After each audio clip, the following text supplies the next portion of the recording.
1 फरवरी 2003 दुनिया के इतिहास का ऐसा मनहूस दिन जिसने पूरी दुनिया के लोगों की आंखें नम कर दी थीं।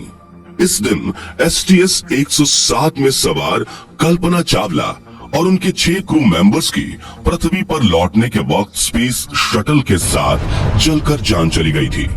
लेकिन क्या आपको पता है कि इस स्पेस शटल के लॉन्च के अगले ही दिन इसे अंतरिक्ष में भेजने वाली अमेरिकन स्पेस एजेंसी नासा को इस बात का अंदाजा लग चुका था कि आगे क्या होने वाला है, लेकिन फिर भी उन्होंने अपने एस्ट्रोनॉट्स को इस बारे में जानकारी क्यों नहीं दी। और लॉन्च से पहले कई बार इस कोलंबिया स्पेस शटल में टेक्निकल प्रॉब्लम आई थी, तो इसे आखिर लॉन्च किया ही क्यों गया और क्या कल्पना चावला को बचाया जा सकता था? अगर आपके जहन में भी इस स्पेस मिशन को लेकर ये सवाल आते हैं तो पूरा वीडियो जरूर देखिएगा।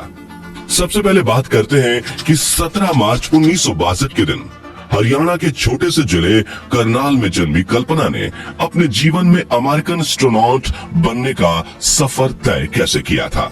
4 भाई बहनों में सबसे छोटी कल्पना बचपन से ही स्पेस में जाना चाहती थी।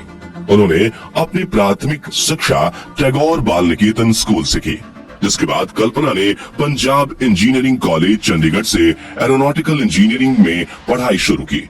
साल 1976 में एरोनॉटिकल इंजीनियरिंग में बैचलर की डिग्री हासिल करके कल्पना देश की पहली एरोनॉटिकल इंजीनियर बनी। साल 1984 में कल्पना ने अमेरिका की यूनिवर्सिटी ऑफ टेक्सास से एरोस्पेस इंजीनियरिंग में मास्टर्स की डिग्री की। इस दौरान उन्हें जिन पियरे हैरिसन से प्यार हुआ और 1983 में दोनों ने शादी कर ली। फिर 1988 में कल्पना ने यूनिवर्सिटी ऑफ कोलोराडो में एरोस्पेस इंजीनियरिंग में PhD की पढ़ाई पूरी की।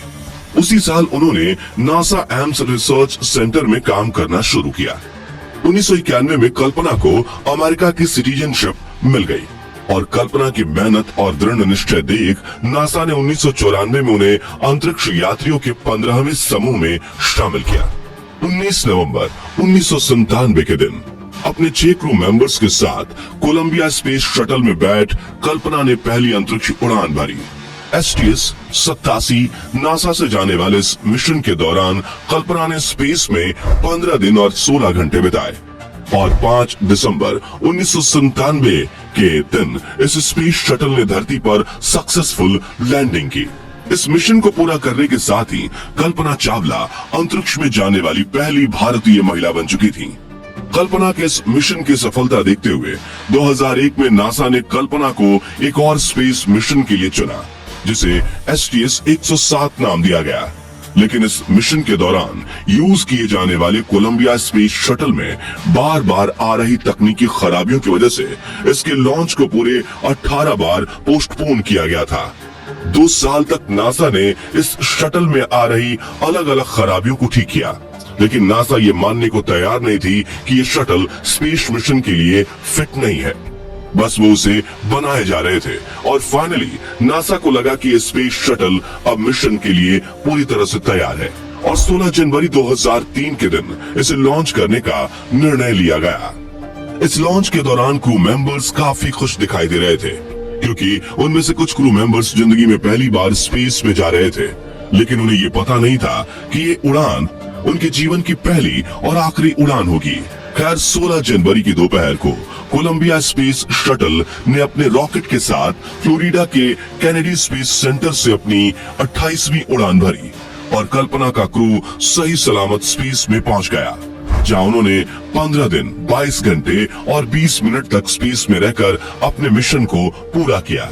और 1 फरवरी 2003 के दिन जब कोलंबिया स्पेस शटल अंतरिक्ष से धरती के लिए रवाना होकर तेजी से धरती के एटमॉस्फेयर में दाखिल होता है और उस पर वायुमंडल की गैसों का प्रेशर और घर्षण बढ़ता है, जिससे कुछ ही सेकंड में कोलंबिया स्पेस शटल एक आग के गोले में तब्दील हो जाता है और अपने अंदर मौजूद क्रू मेंबर्स के साथ जलकर राख हो जाता है। शुरुआत में तो इस दुर्घटना के पीछे का कारण अनजाने में हुई क्रू मेंबर्स की कोई गलती को माना जा रहा था, लेकिन जब इस मामले की तह तक जाने के लिए इन्वेस्टिगेशन शुरू हुई तो ऐसा सच सामने आया जिसने लोगों के होश उड़ा दिए।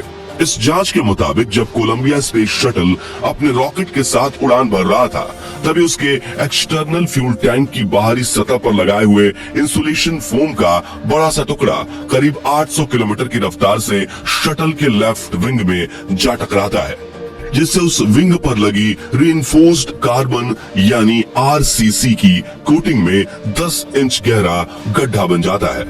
लॉन्च के दौरान तो इस घटना पर किसी की नजर नहीं जाती। हालांकि लॉन्च के दूसरे दिन नासा के inspector photo walking group division को इस घटना के बारे में पता लग चुका था, लेकिन फिर भी उन्होंने एस्ट्रोनॉट्स को इस बारे में कोई जानकारी नहीं दी। लेकिन ऐसा क्यों? क्या ये उनकी लापरवाही थी? और क्या कल्पना चावला और उनके क्रू मेंबर्स की जान बचाई जा सकती थी? लेकिन उसे समझने से पहले इसके साथ जुड़ी बेसिक टर्म्स को समझना होगा। दोस्तों, आप ये तो जानते ही होंगे कि जिस स्पेस शटल में एस्ट्रोनॉट बैठकर अंतरिक्ष के लिए रवाना होते हैं, उस स्पेस में पहुंचाने के लिए रॉकेट का इस्तेमाल किया जाता है। इस रॉकेट को ग्रेविटी के अपोजिट ले जाने के लिए सबसे जरूरी होता है फ्यूल, जो कि दो तरह के होते हैं, liquid and high fuel. Liquid fuel में लिक्विड ऑक्सीजन और लिक्विड हाइड्रोजन का इस्तेमाल किया जाता है। ये दोनों ही ईंधन बहुत ही कम टेम्परेचर में ही लिक्विड फॉर्म में होते हैं, इसलिए इनका टेम्परेचर मेंटेन करने के लिए इसे एक्सटर्नल फ्यूल टैंक में भरा जाता है, जिसे अंदर और बाहर दोनों तरफ से इंसुलेशन फोम से कवर किया जाता है, ताकि बाहरी गर्मी इस फ्यूल पर असर न करे। इस फ्यूल टैंक और रॉकेट के साथ स्पेस शटल को अटैच किया जाता है, और बाहरी गर्मी से स्पेस शटल को नुकसान ना हो, इसलिए इस पर अनेक तरह की कोटिंग मटेरियल का इस्तेमाल किया जाता है, जिन्हें छोटी छोटी टाइल्स का आकार देकर शटल पर लगाया जाता है। स्पेस शटल के ऊपरी हिस्से में लगी व्हाइट टाइल्स इसे 1200 डिग्री तापमान से बचाती है, वहीं इसके निचले हिस्से में लगी डार्क टाइल्स इसे करीब 2300 डिग्री की हीट से बचाती है। और रॉकेट से निकल रही गर्मी का सबसे ज्यादा असर शटल के विंग्स पर होता है, जिसे गर्मी से बचाने के लिए इन पर आरसीसी की टाइल्स लगाई जाती है, जो इसे करीब 3000 डिग्री की हीट से बचाती है। और कोलंबिया स्पेस शटल के लॉन्च के दौरान हुई दुर्घटना से इसके विंग के इसी आरसीसी पैनल में करीब 10 इंच का छेद हो जाता है। अब 1 फरवरी 2003 के दिन जब कोलंबिया स्पेस शटल में कल्पना चावला और उनका क्रू पृथ्वी के वायुमंडल में दाखिल होता है, तो घर्षण से गर्म हुई हवा शटल के विंग में हुए इस छेद के कारण उसकी अंदरूनी सतह तक पहुंचने लगती है, जिससे हर तरफ से शटल को डैमेज होने लगता है। और अचानक से शटल में सवार एस्ट्रोनॉट्स को एक खतरनाक झटका लगता है और शटल में ऑक्सीजन लेवल ड्रॉप होने लगता है, जिससे उन्हें सांस लेने में दिक्कत होने लगती है और ऑक्सीजन की कमी के कारण वे सभी बेहोश हो जाते हैं। इस दौरान शटल में हवा का भारी दबाव होने की वजह से उनके शरीर का तापमान काफी बढ़ जाता है और शरीर में मौजूद खून उबलने लगता है, जिससे शटल के ब्लास्ट होने से पहले ही उनकी बेहोशी में ही मौत हो जाती है, जिसकी कुछ देर बाद हीट से शटल भी एक आग के गोले में तब्दील हो जाता है और अपनी इस आखिरी उड़ान में जलकर राख हो जाता है। तो क्या इस घटना को वाकई में टाला जा सकता था? तो इस पर डेविड बेकर, जिन्होंने शटल प्रोग्राम में काम किया था, उनकी थियरी के मुताबिक स्पेस शटल का तो पता नहीं, लेकिन क्रू मेंबर्स को बचाया जा सकता था। उनके मुताबिक नासा अगले ही महीने यानी कि 1 मार्च को अटलांटिस नाम का एक और स्पेस शटल लॉन्च करने वाला था। और अगर नासा इस दुर्घटना को शुरू में ही सीरियसली लेता, तो इस शटल की प्रिपरेशन को 6 हफ्तों की जगह 4 हफ्तों में फिनिश करके इसे रेस्क्यू मिशन के लिए लॉन्च किया जा सकता था। और कोलंबिया स्पेस शटल की बात करें तो इसमें एस्ट्रोनॉट को 30 दिनों तक जिंदा रखने जितना सप्लाई भी था। वैज्ञानिक की इन्हीं थियरीज की वजह से नासा पर कई सवाल खड़े हुए थे, आखिर उन्होंने इस घटना को सीरियसली क्यों नहीं लिया? तो इसी घटना पर लिखी विलियम हारवुड और माइकल केबीज की बुक कॉम चेक के मुताबिक नासा के इंस्पेक्टर फोटो वॉकिंग ग्रुप और डेब्रिस असेसमेंट टीम ने लॉन्च के 3 दिन के अंदर नासा के स्पेस शटल प्रोग्राम ऑफिस की मैनेजर लिंडा हैम से ये गुजारिश की थी कि वो डिपार्टमेंट ऑफ डिफेंस को कांटेक्ट करके उन्हें इंसुलेशन फोम के टकराने वाली दुर्घटना की हाई रेजोल्यूशन इमेज मंगवाए। लेकिन लिंडा हैम ने दोनों ही ग्रुप्स की गुजारिश को ये कहकर टाल दिया था कि ये इतना सीरियस इशू नहीं है।